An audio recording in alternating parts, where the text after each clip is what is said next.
గ్రామాల సర్వతోముఖాభివృద్ధితో సర్పంచుల పాత్ర అత్యంత కీలకమని జిల్లా కలెక్టర్ పి ప్రావీణ్య అన్నారు. గురువారం సంగారెడ్డి పట్టణంలోని దుర్గాబాయ్ దేశ్ముఖి మహిళా శిశు వికాస కేంద్రంలో నూతనంగా ఎన్నికైన సర్పంచుల కోసం ఏర్పాటు చేసిన శిక్షణా తరగతుల మొదటి బ్యాచ్ ముగింపు సందర్భంగా జిల్లా కలెక్టర్ హాజరై మాట్లాడారు.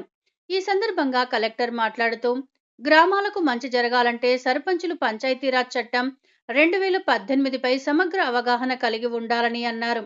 రాష్ట్ర ప్రభుత్వ ఆదేశాల మేరకు నూతనంగా ఎన్నికైన సర్పంచులకు 6 బ్యాచులుగా శిక్షణా తరగతులు నిర్వహిస్తున్నట్లు తెలిపారు.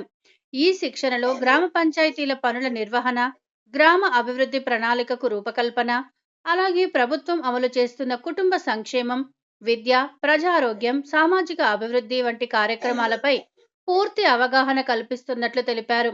ఈ శిక్షణను సర్పంచులు సద్వినియోగం చేసుకొని తమ గ్రామాలను ఆదర్శ గ్రామాలుగా తీర్చిదిద్దాలని కలెక్టర్ సూచించారు. ఈ కార్యక్రమంలో ఇన్ఛార్జ్ డిపిఓ జానకిరెడ్డి, డిఎల్బిఓలు అనిత, అమృత, సంజీవరావు, పంచాయతీరాజ్ అధికారులు, సర్పంచులు, సిబ్బంది పాల్గొన్నారు.